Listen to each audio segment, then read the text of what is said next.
আমরা রমজান মাসে বিভিন্নভাবে অসহায় দরিদ্র মানুষদেরকে সহযোগিতা করি, ইফতারি দিয়ে, তারপরে অনেকে যাকাত প্রদান করি। এই রমজান মাসে রমজান শেষ হয়ে যাওয়ার পর সাদাকাতুল ফিতর আদায় করলাম আমরা।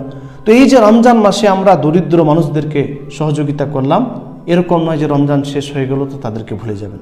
আপনার যেরকম সামর্থ্য আছে, যেরকম আপনার ক্ষমতা আছে, আপনি সহযোগিতা করুন। গরিব মানুষ যেখানে দেখতে পারবেন, অসহায় মানুষ যেখানে দেখতে পাবেন, তাকে সহযোগিতা করুন।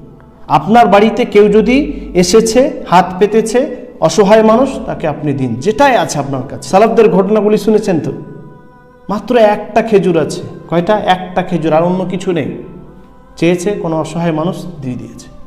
আমার আপনার কাছে তো আলহামদুলিল্লাহ অনেক নেয়ামত। তো আপনার কাছে যদি কোনো ব্যক্তি, অসহায় মানুষ এসেছে, খাবার চেয়েছে একবেলা, আপনি তাকে খাবার দিন। যদি না দেন, আপনার কাছে খাবার আছে, আপনার সামর্থ্য আছে সহযোগিতা করার, তারপরেও যদি সহযোগিতা না করেন, তাহলে সহিহ মুসলিমের ওই হাদিসের কথা স্মরণ। কাল কঠিন কিয়ামতের দিনে আল্লাহ সুবহানাহু ওয়া তাআলা আপনাকে আমাকে বলবেন, আপনাকে আমাকে সম্বোধন করে বলবেন যে আমি তোমার কাছে খাবার চেয়েছিলাম, তুমি আমাকে খাবার দাওনি।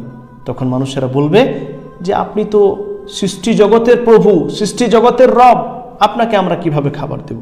তখন আল্লাহ সুবহানাহু ওয়া তাআলা বলবেন যে তোমার কাছে অমুক বান্দা এসেছিল, অমুক অসহায় ব্যক্তি এসেছিল, খাবার চেয়েছিল, তুমি খাবার দাওনি। তুমি কি জানো না যে তাকে যদি তুমি খাবার দিতে, তাহলে তার প্রতিদান আমার কাছ থেকে পেতে?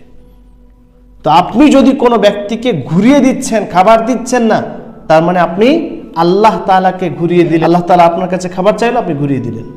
তাই অসহায় মানুষ যদি আপনার দরজায় এসেছে, আপনার কাছে এসেছে, অবশ্যই আপনি সহযোগিতা করবেন, যেটাই আপনার কাছে আছে, যতটুকুই আপনার কাছে আছে। তাই রমজান মাসে যেরকম আমরা সাহায্য সহযোগিতা করলাম, সেরকম যেন অন্যান্য মাসেও সাহায্য সহযোগিতা করতে পারি, তার চেষ্টা আমাদেরকে করতে হবে। যেভাবে সম্ভব, যেটুকু সম্ভব আপনি সাহায্য সহযোগিতা করবেন। ইনশাআল্লাহ আল্লাহ তাআলা আমাদের সকলকে তৌফিক দান করুন।